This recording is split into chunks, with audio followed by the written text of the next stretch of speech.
this bay. Their name for it is Tulawat. And the first house on the island to our right is an interesting one. We all love that porthole window.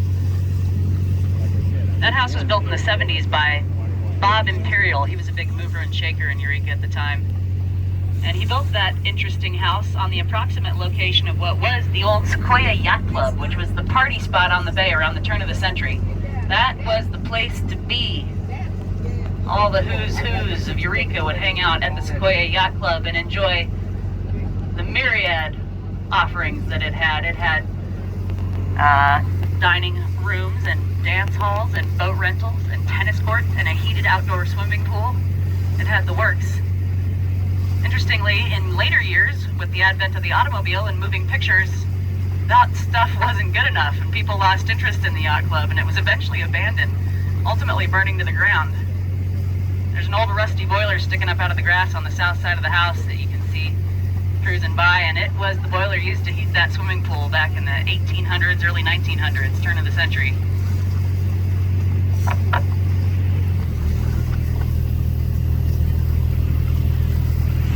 So these homes to our left are the only part of Indian Island that's still held in private ownership. The rest belongs to city, state, and federal entities, along with the tribe, finally. The only way to get to these homes is by boat. There's no access from the bridge ahead of us like there is to Woodley Island off our starboard side over there. You can see the fisherman's statue on the very end of Woodley Island. That was built by local artist Dick Crane for the Fishermen's Wives Association as a memorial to the fishermen and women who have lost their lives out at sea from the bay here. Very dangerous profession. You can find all of their names inscribed on a monolith at the end of the parking lot up there, right by the little lighthouse, which used to be on Table Bluff on the south end of our bay, used to guide mariners towards the entrance. Passing the last residence here on the island, and you can see solar panels. They're off-grid over here, no power lines heading towards the island. They generate their own electricity and pump their own water. There are wells on the island. They're pretty self-sufficient over here. And the last structure that we're going to pass, this tiny shack that looks like it's about to topple over, that was the First Baptist Church of Indian Island, a very long time ago. This used to be a bustling island. Can I get it with? Though that must have been a small congregation. There were 3 mills operating on the island at one time. And a cookhouse served the mill workers here. A shipyard operated on the far end of the island, and there was a railroad that ran the length of it, about 2 miles. These days, there are families of deer that live on these islands year-round, and on a couple of occasions, I have seen the deer swimming between the islands. The 1850s.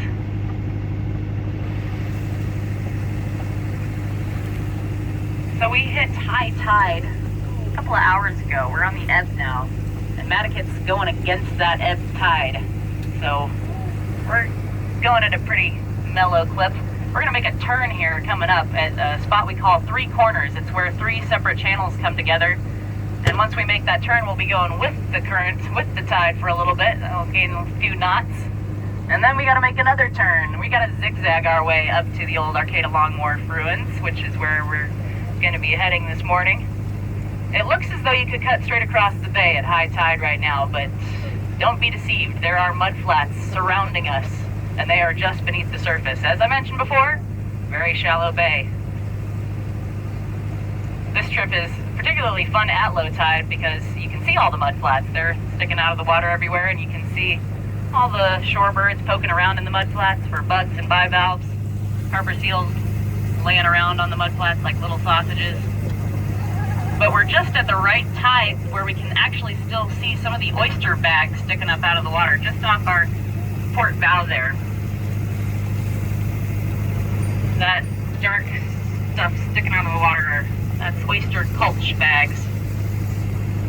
And we are surrounded by them. Those just happen to be the only ones visible. Right now, we are the #1 oyster producer on the West Coast. More than 70% of the oysters consumed in the state come from these waters right here around us. We have, 6 or 7 companies operating out of the bay now, the largest of which is Coast Seafoods, and they have a fleet of around a dozen vessels, skips, and custom-built flat-bottomed scows that are designed to beach themselves on the mudflats so they can tend to and harvest their oysters. Ooh, do we have an osprey? We do have an osprey sitting on that pole right off our port side there, looking very stoic. We'll pass by some osprey nests later on in the trip. They're all over the bay now, these nests. And we love the osprey. They're a good sign. They are very picky about where they build their nests. They need pristine waters because they are pescatarians. They exclusively eat fish and provide fish for their young. And Humboldt Bay, as it turns out, is one of the cleanest estuaries on the coast. That's part of the reason oyster farming is so big here. You need clean water to farm oysters. And the reason this bay is so exceedingly pristine is, well, there's a couple of reasons. The first one is our tidal cycle. We have a really dramatic tidal cycle here on the bay. Mixed diurnal tides, so 2 highs, 2 lows every 24 hours. A tremendous volume of water rushing in or out of the bay at any given time. I can feel the current ripping out of the bay right now, as far up as Arcata Bay, where you can still feel that current. This water is moving out of the bay right now in an incredible volume. To give you an idea, at high tide, this bay covers close to 60 square miles surface area, and that drops by more than half at low, down to 22. That's when you see all the mudflats sticking out here in Arcata Bay and down in South Bay. Those are the 2 shallow areas of our bay. And they're connected by the outer reach, the main stem of the bay. That's the shipping channel. That's the only deep section of this bay. And its deepest area is probably around 40-45 feet. The California brown pelican about to dive into the water off our starboard side. Oh, he changed his mind.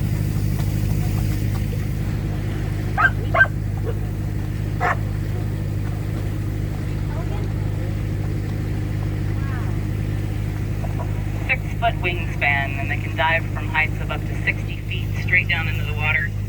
And something to look out for, which I haven't seen yet this season, is a small gull that follows the pelican around. Most of the seagulls, good dive, most of the seagulls you see around this bay are western gulls. They're larger, they have the gray and light plumage unless they're juveniles, in which case they're browner. But there's a smaller species of gull that's migratory, called the herons gull, and they will follow the California brown channel adjacent to this one, going with that ebb tide for a little bit. We'll pick up a couple of knots, actually. I don't even have to adjust the throttle. We'll be picking up speed just by going with that current. And you'll see floats like this in other sections of the bay too. It indicates where channels come together, and you'll see all these PVC pipes sticking out of the water as well. Those indicate where mudflats are, and they're used by the oyster companies to denote their oyster beds, so they can navigate to them.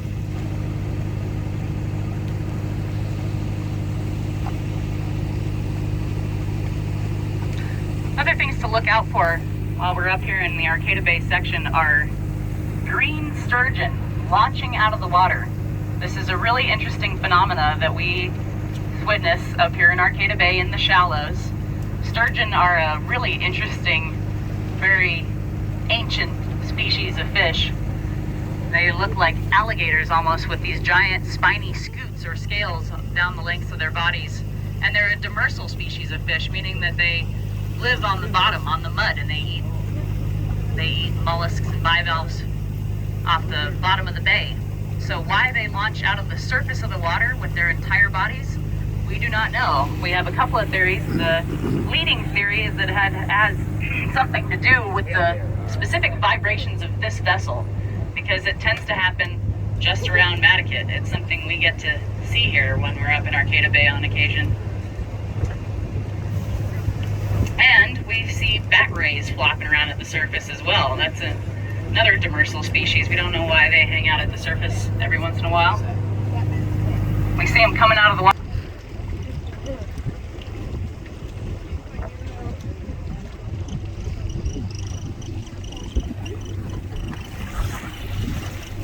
Primarily, it was the last to be discovered. This is a hidden bay. So all the way back in the 16th and 17th centuries, European explorers like Cabrillo and Drake and Vancouver were crossing along this coastline, right along the shore, And they all passed right by it, but not one of them ever spotted the entrance to this bay. That heavy Pacific swell we get off the coast here, the big waves that we're known for, can create an unbroken line of surf across that entrance, made it nearly impossible for the early mariner to see beyond the waves and the dunes to the bay. So this bay remained hidden all the way up until the year 1806, long after all of the other bays and estuaries and rivers to the north and south had been discovered. 1806 is when a 26-year-old captain named Jonathan Winship finally spotted the entrance. He was aboard an American vessel called the O'Kane, which was chartered to the Russians at the time in search of sea otters, big fur trade back then. And he sent a couple of canoes in to inspect the area. He actually had on board with him Inuit that he had picked up along his journey, and they had brought their canoes with them, and he sent them in to explore the area, and they made contact with the Wiyot people. Thus, Winship named this Bay of Indians. But when he left, the bay was promptly lost and forgotten once more. Nobody could find it again, and nobody seemed to care, and the Wiyot people continued to live completely undisturbed for nearly 50 more years. It wasn't until the latter part of the 1840s when gold mining was at its height along the Trinity River about 50 miles due east of here. That's when a group of miners got together and decided they needed to set out and find a port to have all their supplies delivered to that was closer to home, because at the time they were still dragging all their supplies overland on foot through these mountains from San Francisco, and they wanted an easier way. So they set out along the river. They were following their leader, a merchant miner and explorer by the name of Josiah Gregg. And he thought that the Trinity River emptied into Trinidad Bay, that's just north of here. Trinidad was discovered and charted by the Spaniards back in 1775 after they passed right by Humboldt Bay. But the Trinity River is not a tributary to Trinidad Bay. It's a tributary to the Klamath River, and that river veers north and enters the Pacific 60 miles north of here. So following along the two rivers, and against the advice of tribes that they encountered along the way, the Gregg party way overshot their mark.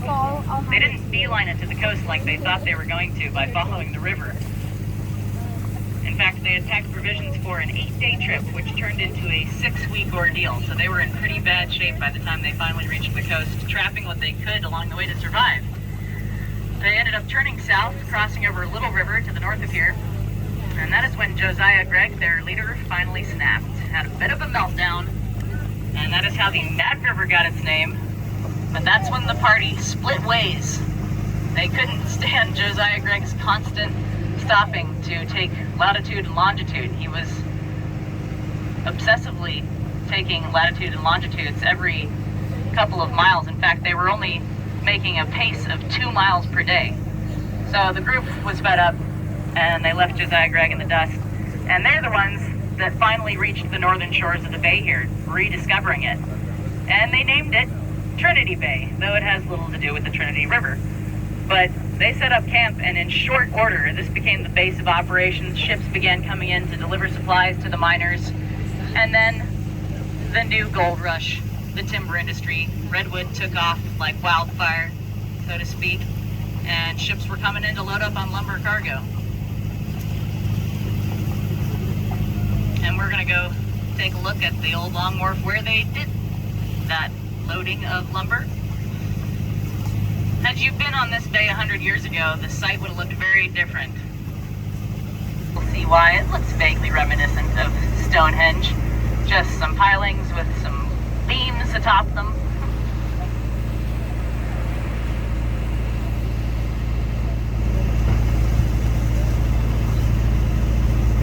And off our port side is,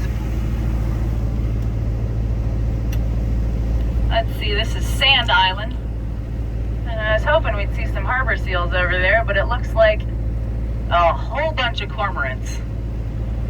Now it's most likely a cormorant rookery now. The old Long Wharf used to be a cormorant rookery, but it looks like they've relocated to Sand Island.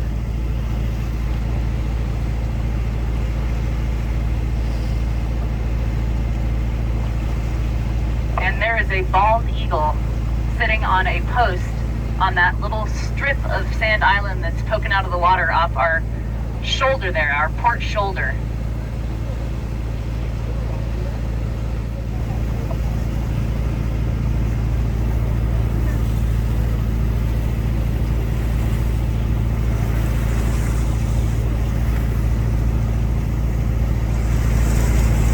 I'm happy to have finally spotted a bald eagle this season. That'll be my first bald eagle sighting of this year.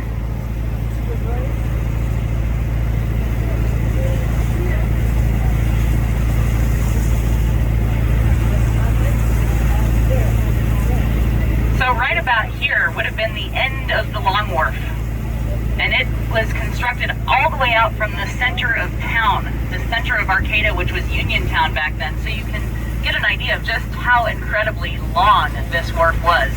This was a curved long wharf. There was also a straight long wharf and a third long wharf constructed out from the Jacoby Creek area.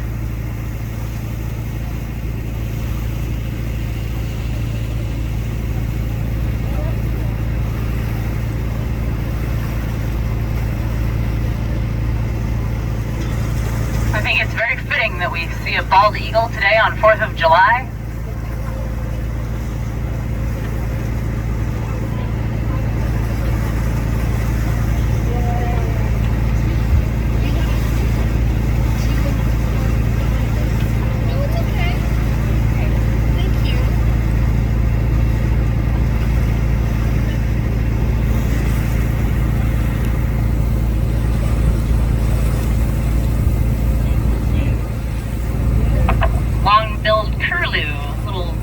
Off our port side there, standing on the mud. Yeah, I don't want to get stuck. Don't get too close.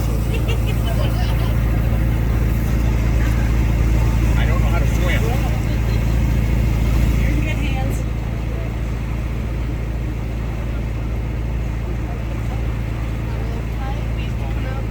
Oh, and a bunch of little, maybe plovers scattered around on the mud ahead of us.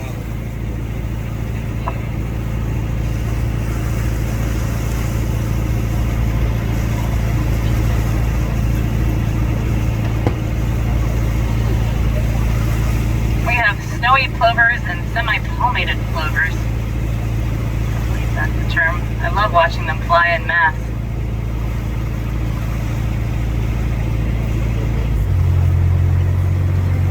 Alright, here it is. We're coming up on the old Long Wharf ruins, Stonehenge of Arcata Bay.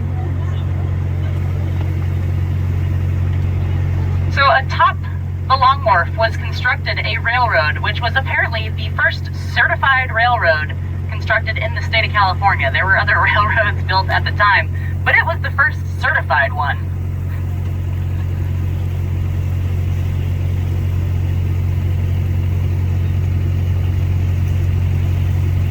And the mechanism of transport atop those rails was horse. In fact, there was one famous horse named Spanky Fury. There used to be a mural of him in Arcata. I don't know if it's still there, but he would diligently drag logs down those rails where they were to be loaded onto the ships. There was another horse called Old Gray who reportedly ran off the rails and dumped a load of wood into the bay.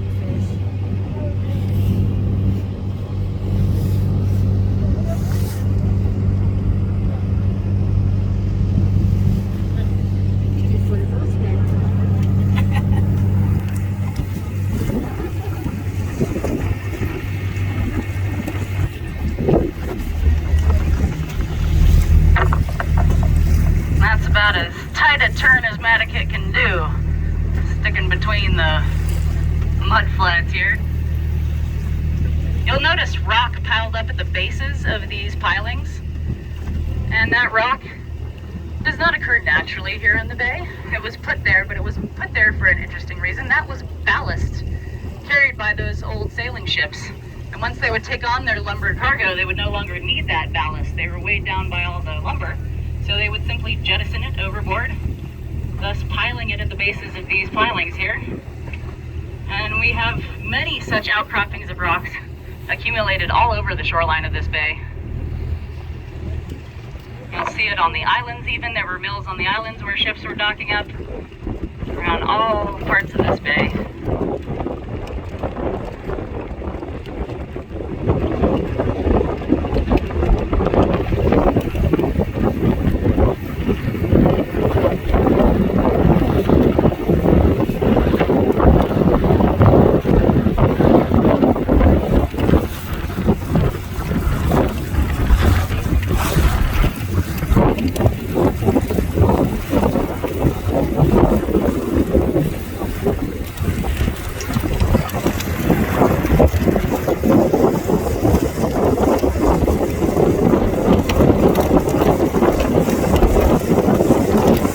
Bald eagle is still sitting on the post to our right now.